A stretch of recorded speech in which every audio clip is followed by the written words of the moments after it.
Barack Obama, all right? What's the other dude that's running? Cheney. The whole Democrat, Republican, all that's against the Most High, man. So the Most High say all his enemies going to taste his sword. Read. I will render my vengeance on my enemies and will reward them that hate me. What is loving the Most High? Loving the Most High is keeping his commandments. So if you don't keep the Most High's commandments, guess what? You hate him. You're fooling yourself. You are a hater if you don't obey the Most High's law. You're a straight hater. You straight hate if you don't keep the laws of the Most High. Read. I will make my arrows drop with blood. Meaning he gonna be killing and killing and killing until there's no in excess. It's gonna be blood spilled that ain't even necessary to spill. Like, dad, man, he's already dead. Why are you still stabbing him? You know why they say people keep stabbing after the person is dead? Because it was personal. That's why. Because this is personal. Read. And my sword will devour flesh. His sword is going to devour flesh. It's going to eat up the other people, the nation. It's going to devour the flesh. It ain't going to be cut. It's going to be just eating the flesh away. Read. And that with the blood of the slain and of the captives. The blood of the captive. Hold up. Blood of the captive. Does that mean we're going to get people and put them in captivity some kind of way? We're going to make them captives, all right? And they ain't going to go back and spill their blood. That's what it's talking about. Because how are you going to spill the blood of somebody that's a captive? So guess what? Ain't no Geneva Conventions going to be respected by Israel. No Geneva Conventions. All right? What they say, give none quarter. Ain't that what they say? Don't give nobody no quarter, meaning don't show no mercy. All right, read. From the beginning of revenge upon the enemy. The beginning of revenge upon the enemy. Read. Rejoice, O ye nations, with his people. The nation is going to be rejoicing because they're going to be glad that some kind of justice is being served. They're going to be glad that the people, that the Most High, Yahweh, is setting up his righteous empire and rulership because they know better times are coming. Once they do what they got to do to make everything right, serve their captivity. All right? That's when you go into Psalms, Isaiah chapter 56, when they talk about the sons of the strangers that's going to be that's going to take hold of the covenant. And then it says that he's going to gather Israel together from the different places and then gather other people unto them also. All right? Read. In Isaiah 56, read that whole chapter. Read. For he will avenge the blood of his servant. The Most High is going to avenge. He's going to pay the people back for what they did against us. Read. And will render vengeance to his adversaries. He's going to render vengeance, payback to his adversaries. Read. Read. And will be merciful unto his land and to his people. Going to be merciful to his land and to his people. All right?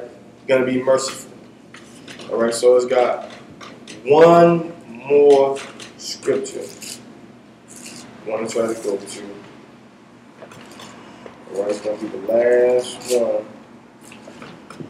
So the Most High going to bring a terrible judgment upon these other nations for what they've done against Israel. It's going to be a lot of bloodshed, a lot of robbery, a lot of robbery, and a lot of rape going on against these people for what they've done against us. The Most High is going to judge them, and it's not going to be no slack. Okay? There's not going to be no slack given to these other nations. There's not going to be no quarter. The Most High is going to gather us from all nations and bring us back into our land. And we're going to put the other nations into captivity. And we're going to rule over them. And they're going to become our servants. And Babylon, America, is going to be destroyed. That's what we just read about. The Most High's sword is going to be drunk with blood. It's going to be drunk with blood, meaning there's going to be a lot of excess killing that's going to be going on. Okay? So,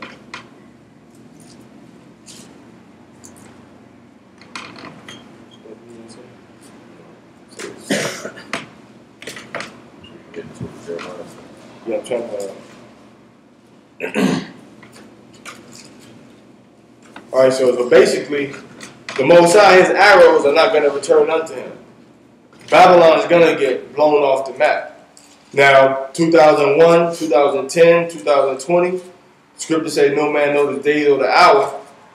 But some people think they might know the year, but hey, play it by ear. Stay right, stay strong, do the work of the Most High.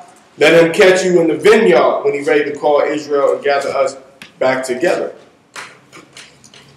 Because he's going to gather Israel, and we're going to go into the wilderness. Whether we go in by chariots into the wilderness, or whether we go into the wilderness on foot, all right? Give me Jeremiah chapter 50.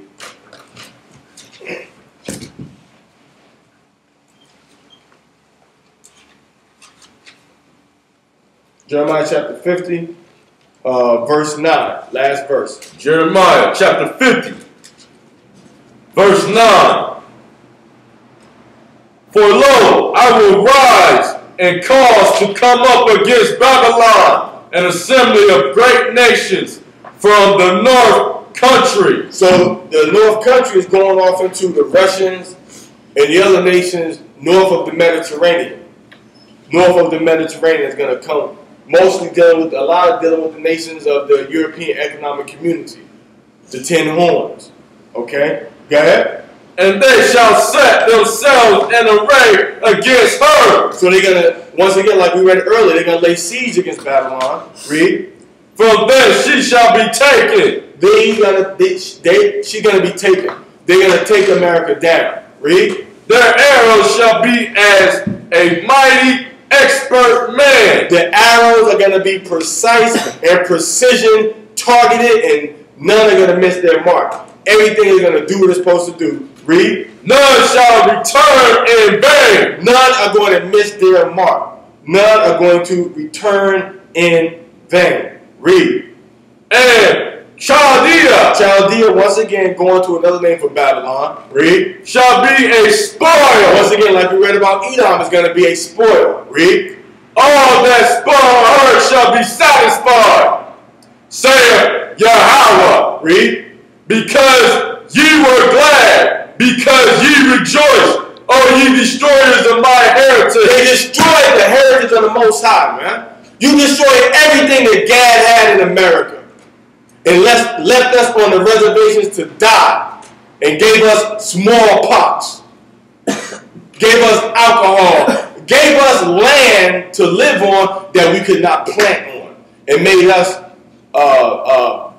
have to wait for you to give us provisions, wait on you to give us what they call rations. That's what you did to us. That's how you hated the heritage. You beat a man to make him change his name? I mean, is it that serious? What's your name? Okay, my name is Bob. Okay, Bob, you're going to be in charge of making sure the cotton get in before sunset. Okay. You got to beat the man, give him a different name. Why? What was so important about that? It's spiritual. That Hebrew vibration had to come off. Because some of them African names that we had, from being mixing in with their languages into our language, you understand? A lot of those languages still had Hebrew remnants in them. So anyway, he says that what? He had destroyed the heritage of the Most High. Okay, he had destroyed the heritage of the Most High God. Read. Because ye are grown fat as the heifer at grass. Like a big fat heifer. Big fat cow. Meaning what? Meaning they have just been eating and eating and eating and living deliciously. Grazing, living, not a king, like a cow, you look at a cow don't have a care in the world. No se importa nada, tú sabes. A cow don't care about nothing. No más quiere comer. Just want to eat. Comida. Just food. Okay? Como una vaca gorda. Like a big fat cow is what America is. You know what I'm saying? But we the vaqueros, you understand? We the vaqueros are going to slay the vaca. We're going to kill la vaca. You know what I'm saying? Read.